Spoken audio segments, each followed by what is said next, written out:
კითხვა, რომლებიც ხელს გიშლით მოლაპარაკების წარმოებისას 7 ხერხი თუ როგორ გავხდეთ სქელკანიანი სამსახურში, 3 რამრასაც ჭკვიანი ადამიანები აკეთებენ, როდესაც ახალი უფროსი მოდის და გავლენიანი ქალები. ბევრი საინტერესო, საჭირო და მნიშვნელოვანი კარიერისთვის. ნარატივით ორშაბათს ზუსტად 11-ზე ოდნავ განსხვავებული ფორმატით გადაცემაში ცხადია მოგესალმებით და შეგახსენებთ. გვანცავარ ლაღიძე, სამუშაო კვირის საწყისი კი ასეთი გვაქვს, ნახოთ გადაცემის ანონსი.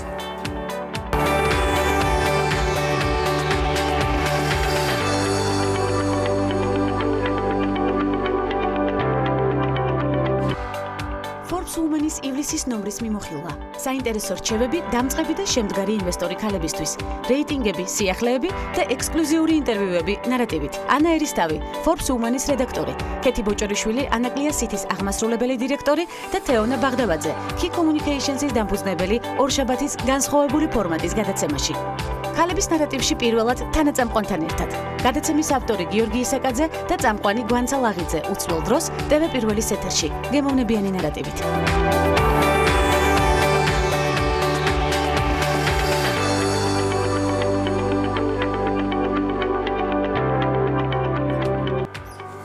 Განცა გამარჯობა. ზუსტად ასეთი არაჩვეულებრივი განწყობით. გამარჯობა გიორგი, მე არ ვიცი, მე შეიძლება ითქვას ძალიან მომენატრა ეს ამპლუა და დღეს ვარ ძალიან ბედნიერი რომ მომიწია ამ ამპლუაში მუშაობა და იმედია ეს ტრადიციული გახდება.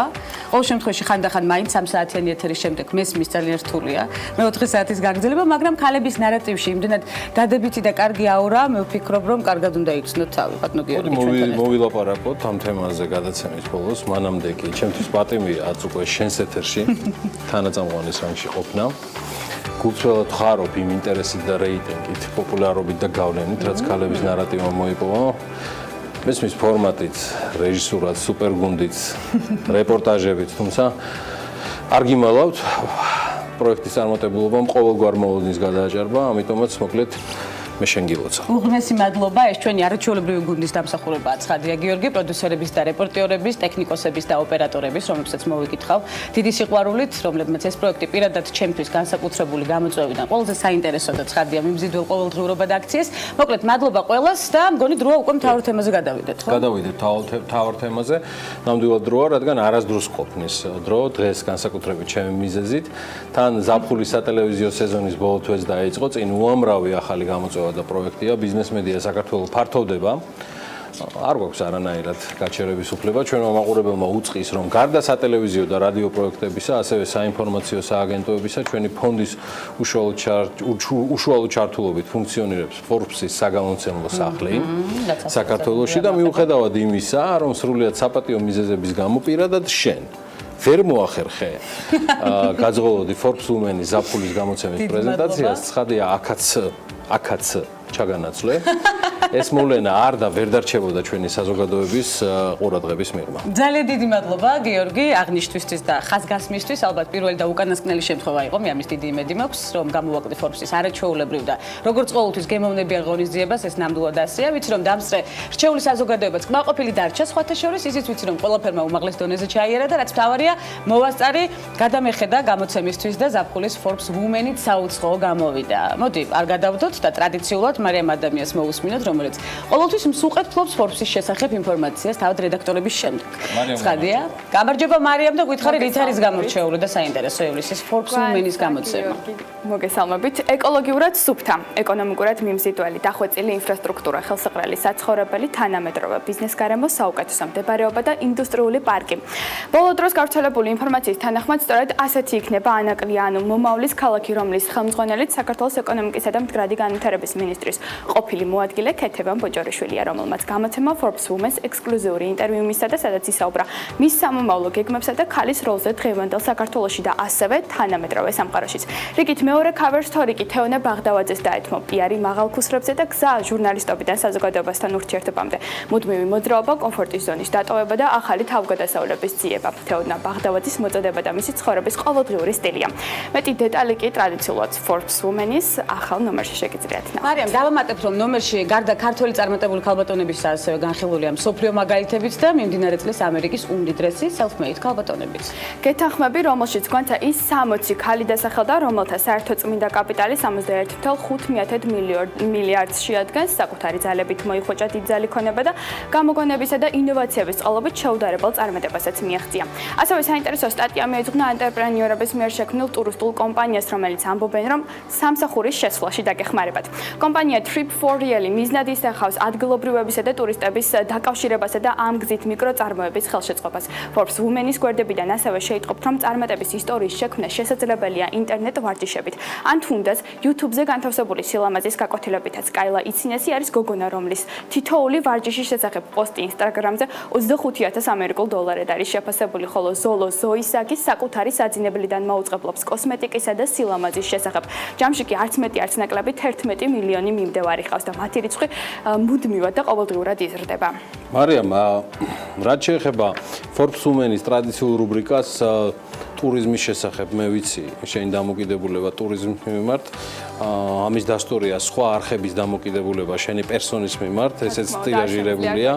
ამჯერად სად გვირჩევს გამოცემა მოგზაურობას? გიორგი, ტურიზმის სტატია ათენის მოულოდნელ რენესანსს მიეძღვნა. მიუხედავად ბოლო პერიოდში გადატანილი უამრავი სირთულისა, ეკონომიკური სიდუხჭირით დაწყებული ლტოლვილთა კრიზისით დამთავრებული ეს უძველესი ქალაქი ახლა ერთ-ერთი საუკეთესო ადგილია მოსანახულებლად. ამგვარ უეცარ პოპულარობას ქალაქი იმ ახალგაზრდა შემოქმედებს, მეოცნებებსა და საქმოსნებს უნდა უმადლოდეს, რომლებმაც გადაწყვიტეს საკუთარ ხელში აიღონ ყველაფერი და ისეთი ათენის მშენებლობა შეუდგნენ, როგორშიც თავად სურს ცხოვრება. გარდა ამისა, საინტერესო რეიტინგები, წარმატების ისტორიები, გავლენიანი ქალები და ქალური სიახლეები. დეტალებით Forbes Women-ის მიმდინარე თვის ნომერი შეგიძლიათ ნახოთ. ძალიან დიდი მადლობა მარიამ ადამიანს, რომელიც როგორც ყოველთვის აუმწურავ ინფორმაციას გვაწვდის ცხადია და ძალიან კარგ განწყობაზეც დავდექით. ზაფხულის წვერთვის პერიოდია, როდესაც დასვენება უნდა დავგეგმოთ და ტურიზმით. საინტერესო რეიტინგები. და 61.5 მილიარდთან რო წაიბორზიკა, ანუ მილიარდი მილიონია და ამასთან დაკავშირებით ერთი ძალიან საინტერესო კორექცია ეკუთვნის კორექტურა თვითონ Forbes.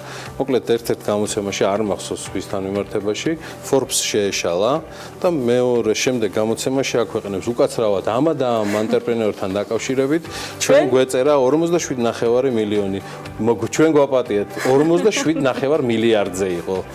ძალიან პატარა შეცდომა ყოფილა. ეს არის ყველაზე ერთ-ერთი გავრცელებადი კორექტურა, რაც გააკეთა გამოცემა. წაბორძიკების არ გვეშინია, შეგვიძლია კორექცია მარტივად შევიტანოთ, საინტერესო რეიტინგების, წარმატების ისტორიების და გაწეული შრომის შესახებ უკვე Forbes Women-ის რედაქტორს ანა ერისთავს დავეკითხებით. მოგესალმებით ანა, უღმეს მადლობა პირველ რიგში მობრძანებისთვის.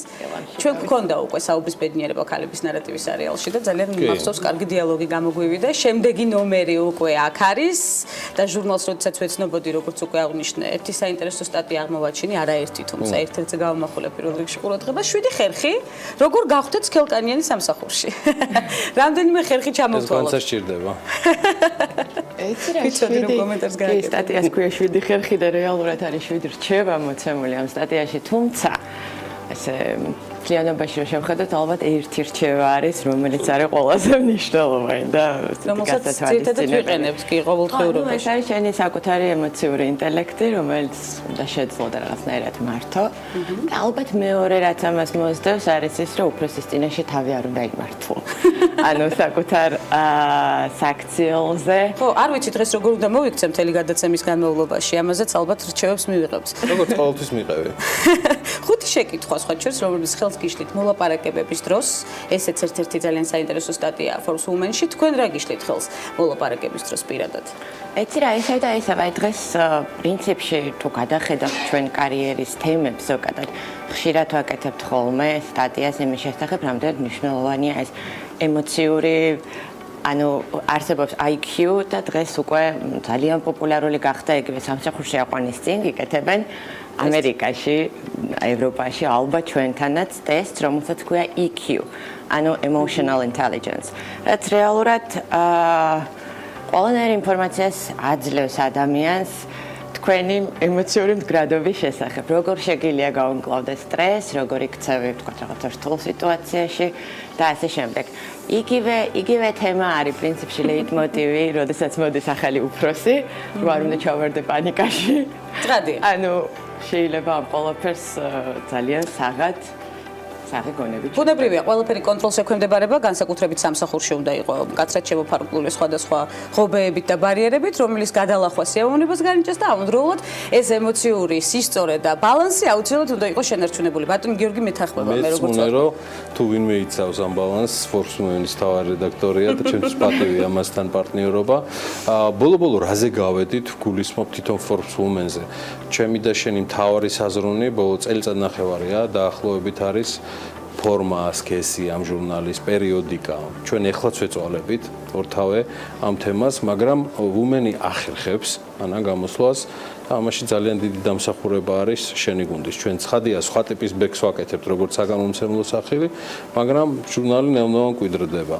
ქალების ნარატივის ამის ვთქვათ დასტური არის, რომელიც გააკეთებს. გეგმები და შენი ხედვა, როგორც პირველი პირისა ამ გამოცემის. იცი რა არის რეალურად ვფიქრობ, რომ ყოველი ნომერი უკეთესი და უკეთესი გამოდის. ეს არ არის ვთქვათ მარტო Forbes-ის და ჩვენი გუნდის დამსახურება, ეს არის მთლიანად ალბათ გვანცას, ანუ ყველაფერი ეს კომპლექსურად ტელევიზია იქნება, ბეჭდვითი მედია იქნება თუ ვები, ეს ყველაფერი ამას ხელს უწყობს. შესაბამისად, ჟურნალის გახდა უფრო ცნობადი, უფრო პოპულარული. ადამიანებს სურვილი გაუჩნდათ ამ ჟურნალში მოხვედრის და რაც კიდევ უფრო მნიშვნელოვანია, რეალურად ჩვენ თვითონ დავინახეთ, რომ არსებობენ ქალები, რომლებზეც შეიძლება წერო და ესეთი არის არა ერთი ქალი, რომელიც შეიძლება ყდაზე ყავდეს. კი, self-made ქალბატონებზე გავამახვილოთ, რომ მე განსაკუთრებით ეს ხაზი მიყვარს ცხადია ჩემს გადაცემაში, self-made ქალბატონებზე ყურადღება შევაჩერეთ აქ მერილ ნილიჩზე, გამოვიკითხეთ, დაენ ჰენდრიკზე. საქართველოში ყავს ძალიან ბევრი self-made ქალბატონები. თუ ეძებს მათ აქტიურად Forbes Women-ი და რა ვითარება გვაქვს ამ მიმართულებით? რა თქმა უნდა, ვეძებთ აქტიურად, იმიტომ რომ ჩვენი თემატიკა არის ეს და ჩვენი რესპონდენტები ძირითადად ამ საზოგადოებაში არიან. ვერ ვიტყვი, რომ ეს არის უამრავი და ურიცხვი ქალი, რომელზეც შეგიძლია უსასრულოდ წერო, მაგრამ რაოდენობა არის საკმარისი იმისთვის, რომ საინტერესო რესპონდენტები გყავდეს და კარგი ჟურნალი ვაკეთოთ. იმიტომ ამბობს, რომ აი მარჩეული ქალბატონების ცალკე გადარჩევას აკეთებს კიდევ Forbes-ი და Women და ამიტომაც არის რომ ხარისხი კრიტერიუმი რის მიხედვითაც აკეთებთ შეფასებას. საფულის გამოცემა რით არის შენთვის გამორჩეული? პირველ რიგში ორი ყდით. იმიტომ რომ პირველი შემთხვევა, როდესაც Forbes ქონია, ინგლისურ Forbes ქონია, Forbes Women-ს აქამდე არ ქონია ორი ყდა. ეს არის პირველი შემთხვევა, როდესაც ყავს ორი ძალიან კარგი, ძალიან საინტერესო რესპონდენტი. აბსოლუტურად რესპონდენტები იქნებიან და ძალიან გვახარებს ეს. ფაქტიც. მომდევნო ნომერში რას უნდა ველოდოთ? თუ შეგვიძლია უკვე ძირითადი მონახაზი გავაკეთოთ. რომელიც შემოდგომას იქნება, ხო მასე? კი, შემდეგი ნომერი გეგმება შემოდგომისთვის, ავარაუდოდ სექტემბრის ბოლოს, ალბათ ოქტომბერში გამოვუშვებთ. ასევე აქტუალურ თემებზე იქნება გამახვილებული რა თქმა უნდა, ესეთ რუბრიკები მეტნაკლებად სტანდარტულია, რასაც ვცდილობთ რომ რაღაცა საინტერესო ინფორმაციით შევავსოთ. თუმცა ვინ იქნება ყდაზე ეს ჯერჯერობით არათუ საიდუმლო, არამედ გადაწყვეტილი არ არის ამასობაში. თუმცა ჩვენ ვიქნებით მოვლენების ეპიცენტრში, აუცილებლად. და მნიშვნელოვანი კიდევ ის არის, რომ მართლა გამორჩეული ყდის გმირების გარდა თვითონ გამოცემაც ძალიან კარგი გამოვიდა. აქ ეს არ ეხება მხოლოდ ყდის გმირებს, ასევე გამორჩეულად კარგი მასალა გამოვიდა ობიექტთან დაკავშირებით. კი, ძალიან საინტერესო. გიორგი, თქვენთვის რომელი სტატიაა გამორჩეული, ძალიან საინტერესოა? მაშინ? კი ბატონო. არა, მე ვერ იმოვშვები. ანუ ეხლა აღნიშნე, ვთქვათ, ქეთის და თეონას გარდა ეს სტატია, რომელიც ელენე ჩომახიძემ მოამზადა ობიექტთან დაკავშირებით და მინდა გითხრა, რომ რაღაც საოცრებებს აკეთებენ. ეს ახალგაზრდა გოგონები, რომლებიც ობიექტის დამფუძნებლები არიან, სრულად განსხვავებული კონცეფციით და მიდგომებით. კი, საკმაოდ პოპულარული და საინტერესო სფეროა ზოგადად ინტერიერის დიზაინი. ეს გოგონები არიან ორი არქიტექტორი, რომელიც მეტნაკლებად ამ სფეროსთან ყოველთვის იყვნენ დაახლოებული, რომელიც გადაწყვეტეს და გახსნეს ისეთი კონცეპტუალური შოურუმი, მაღაზია, რომელსაც ქვია ობიექტს. თანამშრომლობენ აი უამრავ წამყვან არაქართულ ბრენდთან, საიდანაც ჩამოვაქვთ ინტერიერის დიზაინის ნივთები და რაც ყველა საინტერესოა, აპირებენ თავიანთი პროდუქციის შემოთავაზებას. ეს ძალიან მნიშვნელოვანი მიმართულება. ნამდვილად ეს ყოველთვის გვაინტერესებს, არ მხოლოდ ქალების ნარატივის შერმეთ ჩვენს ნებისმიერ პროექტში, ეს არის სწორედ ის სატელევიზიო პლატფორმა, რომელსაც სიახლეს თავაზობთ, შეიძლება ითქვას გუნდური პრინციპით მუშაობას, და თაკაც ეს მნიშვნელოვანია და ხელშეწყობას. რა თქმა უნდა, ბატონო გიორგი. გინახავს თუ არა ოდესმე ესეთი ლამაზი მთავარი რედაქტორი რომელიმე გამოცემაში. მე არაერთხელ აღვნიშნე ეს და ეთერს გარეთაც აღვნიშნე. არა, არ მინახავს და ძალიან მიხარია რომ ჩემთან უკვე მეორედ ჩემს მოპირდაპირეთ ზის ქალბატონი ანი და არაჩვეულებრივ დიალოგს თავაზობს, რომელსაც აუცილებლად შემოგთავაზობს უკვე შემოდგომას, როდესაც ახალ Forbes Women-ს დაველოდებით მორიგი აქტუალური და საინტერესო სტატიებით. უღრმესი მადლობა მობრძანებისთვის. ანა ერისთავი Forbes Women-ის მთავარი რედაქტორი, მადლობა ანა სტუმრობისთვის. ჩვენ მცირე სარეკლამო ბლოკის შემდეგ ბრუნდებით მორიგ საინტერესო სტუმრებთან ერთად დაგვალოთით.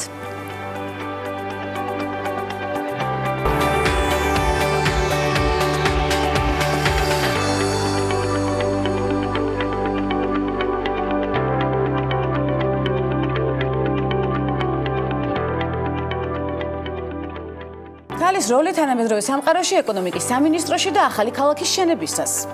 საქართველოს ეკონომიკასა და განვითარებაზე არაერთხელ გვისაუბრია მასთან ერთად, მათ შორის ქალების ნარატივში, თუმცა ახლა მომავლის ქალაქზე საუბარს ვაპირებთ, რომლის ხელმძღვანელობაში სწორედ ჩვენს რესპონდენტს ხედავთ, ანაკლია სიტის აღმასრულებელი დირექტორი ქეთი ბოჭორიშვილი, მორიგი ნარატივით. უღრმესი მადლობა მობრძანებისთვის პირველ რიგში, მორიგი შეხვედრისთვის და მორიგი ფერადოვნებისთვის სტუდიაში. ზუსტად.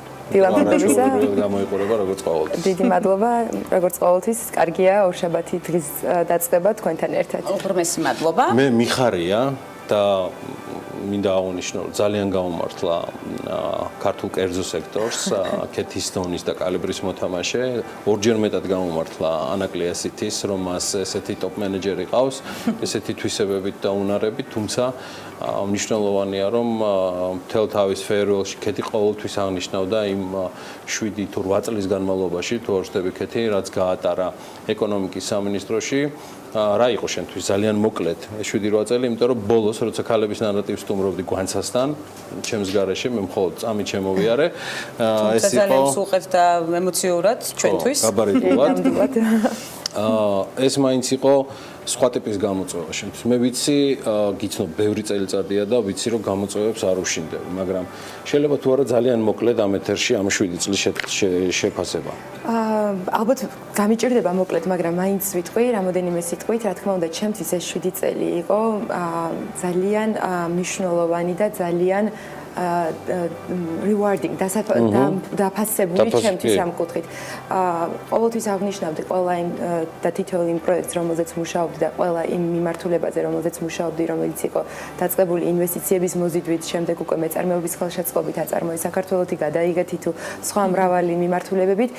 რა თქმა უნდა, რო გააქვს შესაძლებლობა იმუშაო მასშტაბურ პროექტებზე და უკვე ცოტა იმის ფუფუნებაც, რომ შედეგები დაინახო, ვფიქრობ, რომ ძალიან მნიშვნელოვანი იყო ჩემთვის და ნამდვილად ვაფასებ ამ 7 წელიწადს და ვთვლი რომ ჩემი კარიერის კუთხითაც იყო უმნიშვნელოვანესი ეტაპი ჩემს ცხოვრებაში და ასევე ვფიქრობ რომ ის პროექტები რომელიც მე შევქმენი და დავტოვე რეალურად მართლა გულიდან ამოძახილი იყო რადგან მე არ ვიყავი არა ვარ ის ტიპიური ადამიანი რომელიც ზის ოთახში ძალიან ბევრს დავდიოდი რეგიონებში სოფლებში ხვდებოდი თითქმის უამრავ ადამიანს რათა უკვე მათგან გამეგო რეალურად რა სირთულეები არის, რა გამოწვევები არის და სწორედ ამაზე მორგებული. შენთვის რაღაც რამდენიმე ისტორია დაილეკა, ხო ალბათ, რომელიც მუდმივად გახსენდება პროფაილში ეს ძალიან კარგად ჩანს. იცით როგორ არის? კი, რა თქმა უნდა, ეს იყო ეტაპები, პერიოდები, მაგრამ მე ყოველთვის იყო რაღაცა მდგომარეობა, როდესაც ხანდახან შეიძლება ნაკლებად სტაბილური მდგომარეობა იყო ჩემთვის, მაგრამ არასდროს არ უყურებდი არაფერს ერთჯერადად და მოკლევადიანად. რომ მქონდა ხედვა, რომ მინდოდა კერძო სექტორის ხელშეწყობა და იგივე კომპანიები გამეხადა საერთაშორისო, შეიძლება იმ მომენტში ამაზე ფიქრი ცოტა ფუფუნებაც იყო, მაგრამ ესე რომ ვთქვათ, ეტაპობრივად, ნაბიჯ-ნაბიჯ მე შედეგი ისეთი თავარია და კრეატივიზაციაში შემოქმედებითობა არის უმნიშვნელოვანესი და გამოწვევების შემოქმედებითაც გადაჭრა. ეს არის ალბათ მე ვფიქრობ უმნიშვნელოვანესი. იცით საქართველოს გარდა და თბილისში და საქართველოში გამართული რამდენიმე პრეზენტაციის გარდა მე მქონდა საშუალება უცხოეთში, მახსენდება პარიზის ბიზნეს კონფერენცია, კიდევ ბევრ სხვა ქვეყანაში დავსწრებოდი ქეთის პრეზენტაციებს. ეს არის ტიპიურად განსხვავებული მიდგომა ქვეყნის წარმოჩენასთან დაკავშირებით და თუ საუბარი არის ქვეყნის პოტენციის, ქვეყნის შესაძლებლობების ამ სიტყვის პირდაპირ და გადატანითი მნიშვნელობით გაყიდვაზე, ალბათ ის ამაში შეუდარებელია და ალბათ ეს არის ერთადერთი მიზეზი, რის გამოც მე ძალიან მწყდება გული, რომ ის აღარ არის საჯარო სექტორში. თუმცა არის ანაკლია სიტიში, რომელთან დაკავშირებითაც გეგმები არანაკლებ ამბიციურია, იმიტომ რომ ფაქტიურად ის ამ გუნდს შეუერთდა ზუსტად იმ მიჯნაზე, როცა ფაქტიურად ეხლა იდგმება პირველი ნაბიჯები. მე მინდა აღვნიშნო, რომ ფიქრობ და ალბათ ყველა დამეთანხმება ანაკლიის პროექტი, რომელიც ითვალისწინებს როგორც ღრმაცლოვანი პორტის განვითარებას და ასევე მიმდებარე ტერიტორიის განვითარებას, სადაც მომავლის ქალაქი იქნება, ძალიან მნიშვნელოვანი პროექტია, არა მხოლოდ რეგიონის ზონეზე, არამედ საქართველოსი და უფრო ფართე რეგიონის მასშტაბით. შესაბამისად, გამოწვევები ძალიან დიდი არის. მეც ვცდები უკვე ჩემი კომფორტულ ზონას, რომელშიც უკვე 7 წელი ვიყავი, ალბათ თუ კარგად ესე რომ ვთქვათ, მთელი გამოწვევები, თუმცა უკვე მე კარგად ვიცოდი საჯარო სტრუქტურის ფორმულა და ქიმია და ეს ყველაფერი. მიუხედავად ამისა, მე ხა უკვე გადავინაცვლე კერძო სექტორში და არანაკლებ მნიშვნელოვან პროექტზე, სადაც მილიონობით ინვესტიცია უნდა მოვიზიდო, ასე რომ ჩემი ეს ნიჭი უკვე აქეთ მხარეს გადმოინაცვლებს და ასევე ქვეყანას მოხმარდება, რადგან თითოეული უცხოელი ინვესტორი, რომელიც ჩვენს ქვეყანაში შემოვა, საწარმოს გახსნის, სერვისებს განავითარებს, რა თქმა უნდა, ეს ისევ ჩვენ მოსახლეობას და ისევ ჩვენ ქვეყანას წააგდება. რითი დაიწყო შენება ანაკლია სიტის? პირველი ნაბიჯები. პირველ რიგში მინდა აღვნიშნო, რომ ეს არის ის ღრმაწლოვანი პროექტი, რომელზეც ჩვენ რამოდენიმე დღისინაც დავაანონსეთ და იცით, რომ უკვე პარტნიორად შემოვიდა SSA Marine ამერიკული ოპერატორი, რომელიც არის ერთ-ერთი ყველაზე მასშტაბური, წარმატებული და რეპუტაციული, კარგი რეპუტაციის მქონე კომპანია. მისი შემოერთება ამ პროექტში უკვე ნიშნავს იმას, რომ ანაკლიის პროექტი იქნება ნამდვილად წარმატებული, რადგან ამ კომპანიას 100-წლოვანი და უფრო მეტი გამოცდილება აქვს ნავსაყუდელების მართვის 200-ზე მეტ სხვადასხვა წერტილში მსოფლიოში.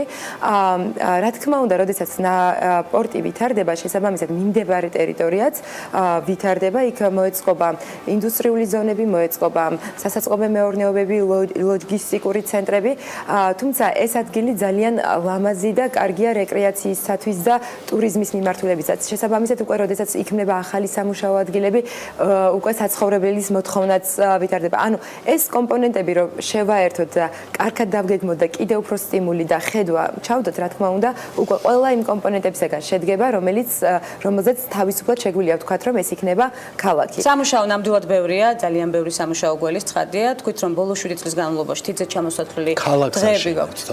აღებული შვებულებისთვის ქალაქის შენება ცხადია, ძალიან დიდი ენერგია სჭირდება. ანაკლია სიტი იქნება ქალაქი, სადაც სიამოვნებით გაატარებთ ჩვეულებებას.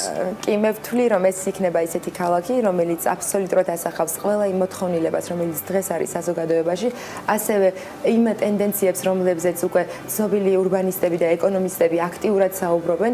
რა თქმა უნდა, ეს უნდა იყოს ადგილი ბიზნესისათვის ძალიან ხელსაყრელი და მიმზიდველი და ამაზე ჩვენ კიდე ცალკე დამოუკიდებლად მუშაობთ, რათა ეს ადგილი გახდეს საპილოტე ყველა იმ რეფორმის, რომელიც ჩვენს ქვეყანას უნდა დანერგოს მთლიანად საქართველოში და შეიძლება საპილოტეთ ანაკლია მოიაზრებოდეს ამ ყველაფრისათვის და შესაბამისად ვფიქრობ, რომ ეს ადგილი უნდა გახდეს მიზიდულობის ცენტრი სხვადასხვა ინდუსტრიების, სხვადასხვა მიმართულების კუთხით. ანაკლიაში საერთაშორისო აეროპორტია, ესეც მინდა მოვაწყოთ. იცით როგორ არის, რა თქმა უნდა, ყველაფერს აქვს თავისი გეგმაზომიერი განვითარება.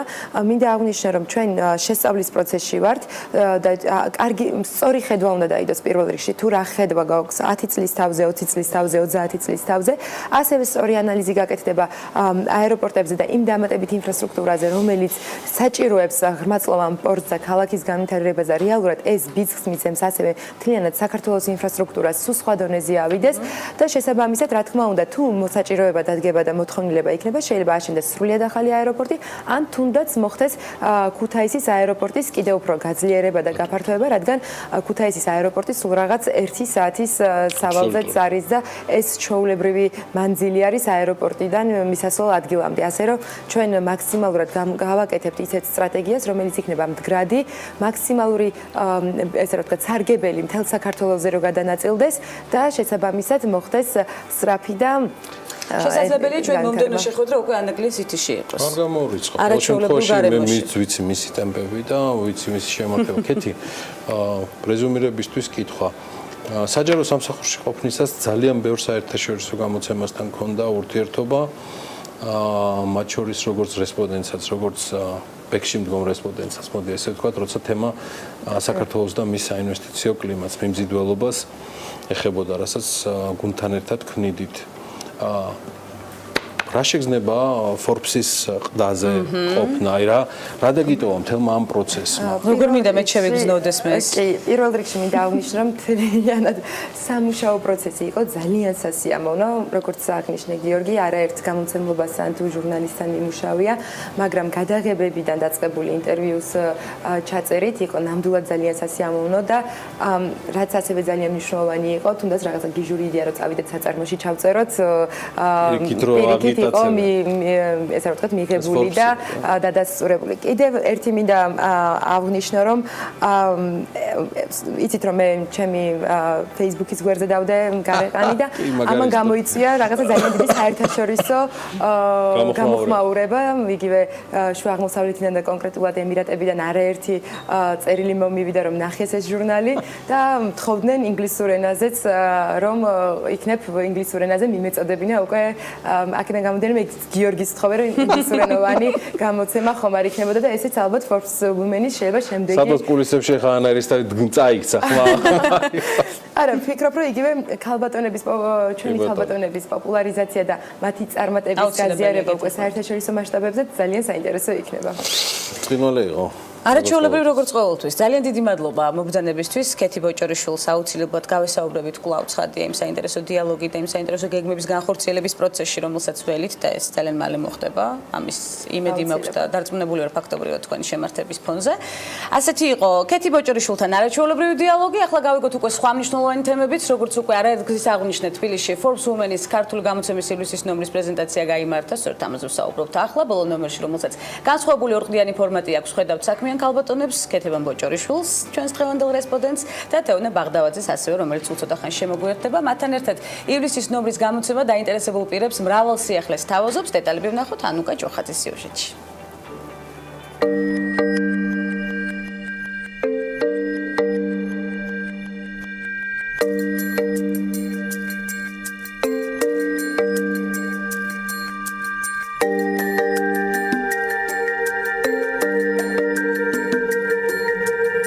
საქმიანი ქალბატონები მათი მისწრაფებები და წარმატებამდე მიმავალი გზის დეტალები. ეს იმ საკითხთა მცირე ჩამონათვალია, რომლებსაც ქართველი მკითხველი გამოცემა Forbes Women-ის ივლისის ნომერში იხილავს. ივლისის გამოცემა საქმიანი ქალბატონების გზამკვლევი გახდება და მათი მოვლენათა საქმის კურსში ჩააყენებს, რაც მათი ყოველდღიური ცხოვრების მნიშვნელოვანი დეტალია. Forbes Women-ის ძირითადი თემა არ აქვს ხოლმე, არის რაღაცა სტანდარტული რუბრიკები, რასაც სხვადასხვა თემებით გავსებთ. ასე ვთქვათ, გვაქვს რაღაცა აქსესუარების თემა, რომელიც ძირითადად ეხება სიახლეებს, მოდის სფეროში, ინტერიერის დიზაინი და ასე შემდეგ.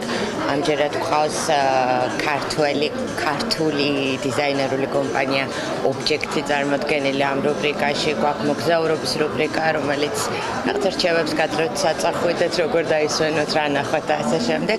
თუ ძირითადი, რა თქმა უნდა, არის ყოველთვის ყდის პერსონები და ეგრეთ წოდებული cover story.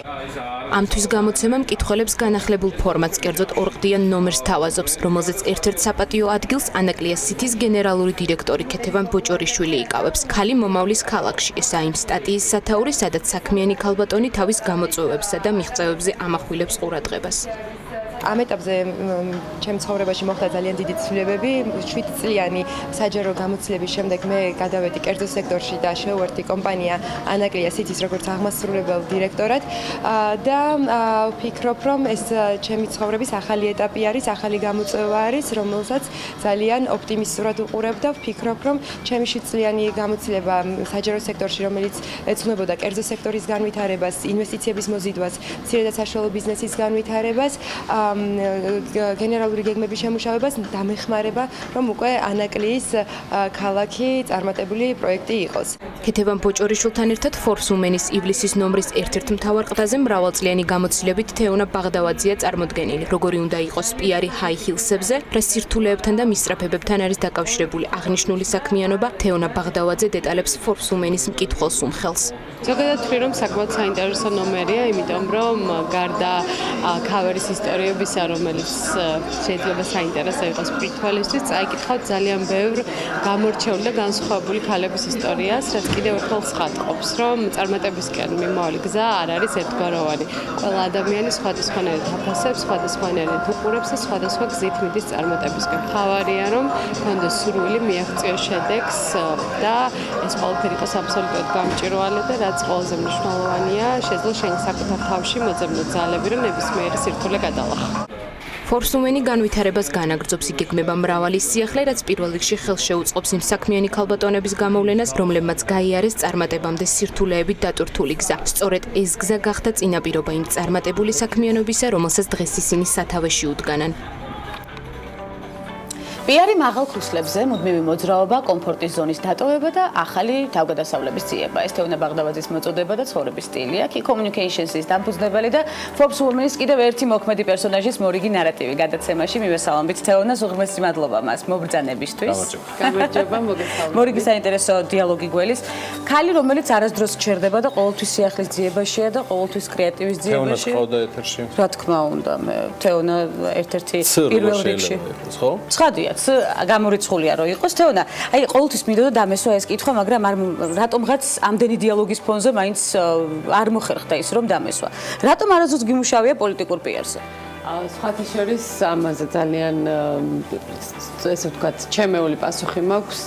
ჩემი საქმე არის თავისუფლებასთან დაკავშირებული და ეს თავისუფლება ძალიან ხშირად მოდის უხერხულობაში, როდესაც შენ კონკრეტულ პოლიტიკურ მიმართულებაზე მუშაობ, შესაბამისად მე მივიღე დიდი ხნის წინ გადაწყვეტილება, რომ არასდროს ვიმუშავებ საჯარო სექტორში, არასდროს ვიმუშავებ პოლიტიკურ პიარზე, მიუხედავად იმისა, რომ ძალიან ბევრი ძალიან კარგი შემოთავაზება მქონია, რასაც ვაკეთებ მე დღეს, ეს არის ჩემი კომფორტის ნაწილი. ოღონდ კომფორტი არ იგულისხმება საქმის კეთება იმ გზით, რომელსაც ყოველთვის ირჩევ. თვლი რომ პოლიტიკა ზღუდავს საქართველოში გარკვეულწილად თუ უბრალოდ ეს არ არის კომფორტის არეალი, როგორც შენ ახსენეთ შენთვის საქართველოში? ვფიქრობ, რომ პოლიტიკა ზღუდავს საქართველოში, გამომდინარე იმ ფაქტიდან, რომ არ არსებობს ესე ვთქვათ, ჩამოყალიბებული დოქტრინები, რომლის მიხედვითაც ხელმძღვანელობენ ესე თუ ის პოლიტიკური პარტიები, თამაშის წესები, განსაკუთრებით აქ საუბარია კომუნიკაციის, საკომუნიკაციო სიბრტყეზე, იმიტომ რომ შეიძლება ერთი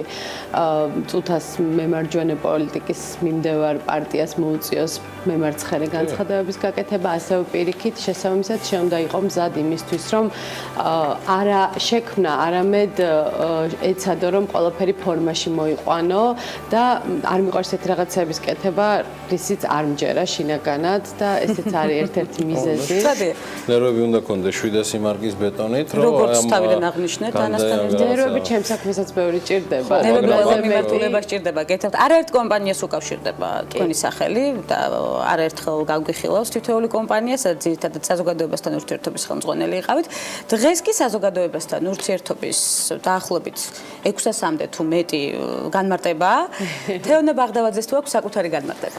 ეს არის კეთილგანწყობის და დადებითი ურთიერთობების ჩამოყალიბება სხვადასხვა დაინტერესებულ მხარეებს შორის. ეს არის საზოგადოებასთან ურთიერთობის ძირითადი განმარტება. ამას რა თქმა უნდა მე ემატება ტექნიკური განმარტება, არის საუბარი იმაზე, რომ საზოგადოებასთან ურთიერთობამ როგორც დისციპლინამ თავისთავი ამოწურა და ის არის ყველგან და გახდა სფერო, რომელსაც შენ უბრალოდ ჩარჩოებში ვერ მოაქცევ, იმიტომ რომ ჩვენ ნებისმიერ ჩვენი აქტივობით ვურთიერთობთ საზოგადოებასთან, თუმცა ამ ყველაფერმა ჩემს საქმიანობას შესძინა ძალიან დიდი ძალა, იმიტომ რომ დღეს საზოგადოებასთან ურთიერთობის სპეციალისტი არ არის ერთი ადამიანი, რომელიც დაწერს პრეს-რელიზს და გააგზავნის და დაელოდება, როდის გაშუქდება ის რომელიმე მედიაში, არამედ ეს არის ადამიანი, რომელსაც პულსზე ხელი უჭირავს 24 საათის განმავლობაში. ამ პროფესიას არ აქვს სამუშაო საათები, არ არსებობს 9-დან 6-მდე მომუშავე საზოგადოებასთან ურთიერთობის სპეციალისტი, თუ არსებობს მას ალბათ ძალიან ლიმინირებულ საქმესთან აქვს შეხება, არ არსებობს ადამიანები, რომლებიც თქვათ რაღაც კონკრეტული ტიპის პიროვნებებთან მუშაობენ. ძალიან ხშირად ჩემცაც ვთქვამთ, რომ აი ამდენ უცნაურ ადამიანს სად პოულობ და ხშირ შემთხვევაში ეს უცნაურობა დადებითიც არის, მეორე მხრივ შეიძლება უარყოფითიც იყოს.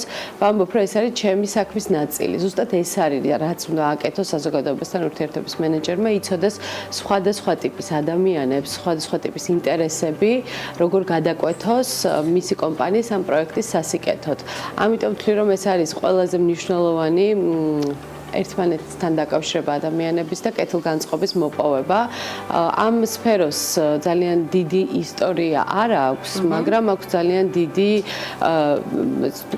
მის უკან დგა ძალიან ბევრი ადამიანი, ძალიან ბევრი საინტერესო პიროვნება, მაგალითად ზიგმუნდ ფროიდის ძალიან ახლო ნათესავი, ამიტომ მე საზოგადოებასთან ურთიერთობას ყოველთვის უფრო ფსიქოლოგიასთან ვაკავშირებ, ვიდრე ტრადიციულ მედიასთან ურთიერთობას, თუმცა პირველ ეტაპზე, როდესაც მედია იყო ძირითადი საკომუნიკაციო არხი, ეს სფერო ჩამოყალიბდა მედიასთან ურთიერთობის დისციპლინად. დღეს ყველაფერი იცვლება, დღეს ჩვენ გვიწევს ისევ და ისევ ჩვენი კომფორტის ზონის დატოვება, იმიტომ რომ შენ თუ 10-15 წლის წინ ძალიან მარტივად 5-6 ჟურნალისტთან მეგობრობით შეგეძლო, რომ კარგი პროდუქტი დაგედო შესაბამისი შედეგები, დღეს ეს არ ხდება. დღეს შენ უნდა დადო კარგი პროდუქტი და მერე გჭირდება კონტაქტები. შავი პიარი თუ არსებობს თეორია? საერთოდ ამ ტერმინს იყენებდნენ უფრო ყოფილ საბჭოთა ქვეყნებში, მაგრამ მერე მან შეაღწია ისეთ დიდ ბაზრებზე, როგორიც არის თუნდაც ამერიკის და თუნდაც ევროპის განვითარებული ქვეყნების საზოგადოებასთან ურთიერთობა თვითონ არსებობს, მოცემულობა. ამას შენ ვერ ქმნი, ანუ ეს არის წყალი, რომელიც არის, უბრალოდ შენ შეგიძლია კალაპოტი შეუცვალო. შავი იქნება, თეთრი იქნება, თუ რუხი იქნება, ასევე ესეთი განმარტებაც არსებობს. ამას მერე უკვე დრო გვიჩვენებს და ჩვენ ალბათ ძალიან ბევრი ადამიანი ვართ იმის მომსწრე, რომ შეიძლება რაღაცა ნეგატიურად აგორებული ინფორმაცია სწორად გამოიყენოს ადამიანმა ისევ თავის სასიკეთოდ. პროფაილში ამოვიკითხე რამდენიმე საინტერესო დეტალი, რომელიც მიუხედავად ჩვენი მრავალწლის ურთიერთობისა, ჩემთვისაც უცნობი იყო. გულისხმობ მუდმივი მოძრაობა, მიუხედავად ამ ყველაფრისა, რომ ხშირად გიწევს კომფორტის ზონის დატოვება.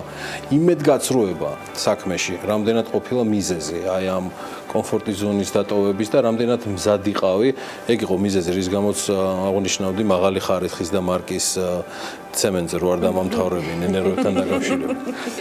ხო და იმედგაცრუება რამდენად ხშირად იყო და ან არის ამის მიზეზი. დავიწყოთ იქედან, რომ ამ სფეროში ვერ იმუშავებენ ადამიანები, ვისაც ზოგადად ადამიანებთან ურთიერთობა არ უყვართ.